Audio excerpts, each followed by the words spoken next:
ఆత్మీయ సద్భక్తులు ముత్యపు లక్ష్మణ్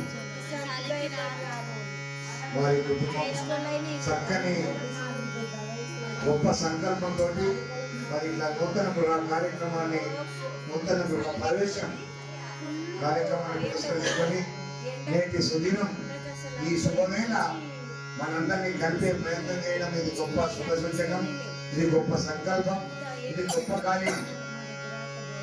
మనసులో భూమి మీద అన్ని పనులు చేస్తాం కానీ ఇటువంటి మంచి కార్యక్రమాలకు మరి మనసు తొలిన వెంటనే ఆచరణ సాధ్యం కాదు. అనుకుంటాం, చేస్తాం, అనుకుంటాం కానీ చేసేటువంటి పూర్తి స్థాయిలో సాధ్యం కాదు.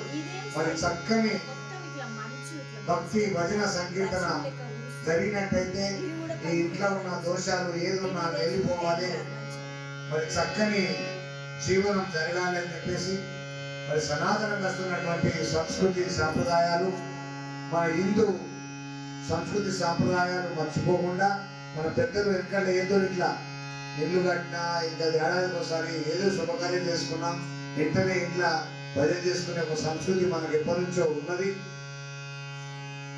అదే తడువుగా అలానే ఆసర చేసుకొని లక్ష్మణ్ గారు కూడా మరి ఆ లక్ష్మణ్ తోటి మా లక్ష్మణ్ ద్వారా ఇట్లా మీ ఇంటికి మేమందరం మీరు ఆహ్వానించడం రావడం మేము అదృష్టంగా భావిస్తున్నాం.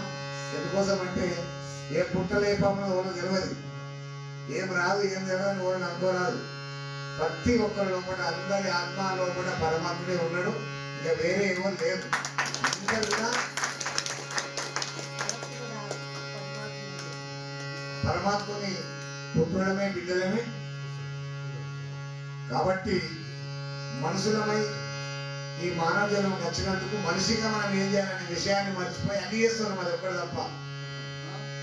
మనిషిగా జన్మం వచ్చినందుకు మనిషి ఎట్లా జీవించాలనే దాన్ని ఒకదాన్ని మర్చిపోయి మిగిలిన కార్యక్రమాలన్నీ కూడా తెలుస్తా ఉన్నాం. దానికోసమే ఇటువంటి ఆధ్యాత్మిక భక్తి భజన సంకీర్తన కార్యక్రమాలు ఏర్పాటు చేసుకున్నాం.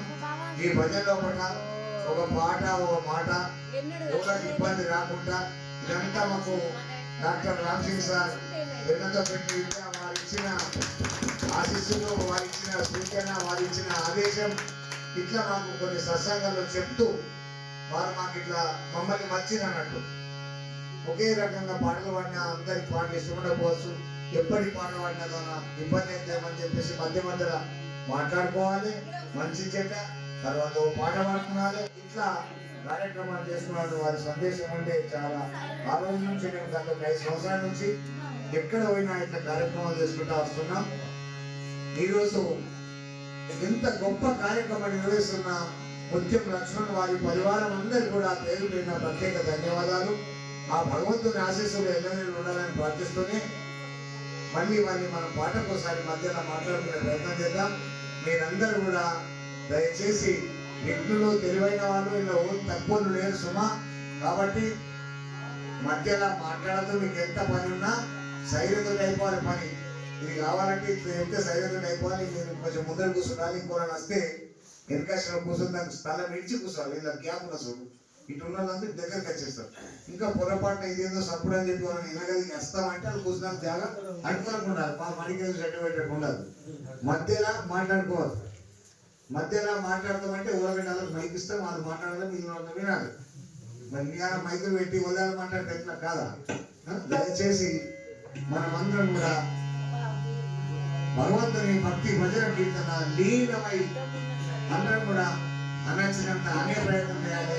అనరాకపోతే వినాలి తప్ప మధ్యలో కార్యక్రమానికి ఆటంకమయ్యేటట్టు మరి మాట్లాడకుండా నిశ్శబ్దంగా ఉండి మనం కార్యక్రమాన్ని చేసుకున్నాం. మీరు మరి నిన్న రాత్రి ఇలా పొద్దున కొద్దిగా పోయినట్టు నేను రాత్రి అంతా మేలుకొని ఉంటారు, ఎంతో నిద్రావస్థలు అయి ఉంటాయి. అయినా కూడా ఈ సమయం మళ్ళీ రాదు, మళ్ళీ మళ్ళీ ఇది రాని రోజు అని అనుకొని ఇంత చక్కని కార్యక్రమం నిర్వహించాలనుకోవడమే ఇది గొప్ప సంకల్పం.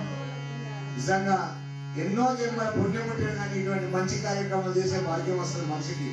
అంత ఈజీగా అందరికి రాదు. మస్తు మంది మస్తు కొరికలు కడతారు, ఎందుకంటే 4 అంతస్తులు ఎక్కువ కడతారు, కానీ ఆయనకు ఇదంతా ఉండదు, పూల తోట 4 ఉంటుంది. అట్లా చాలా చక్కని కార్యక్రమంలో పాల్గొన్న మీ అందరికీ మళ్ళొకసారి పేరు పేరున స్వాగతం, సుస్వాగతం. గట్టిగా సప్పలు కొట్టాలి, పాట పాడాలి, ఏం రాకపోతే సప్పలే తినాలి.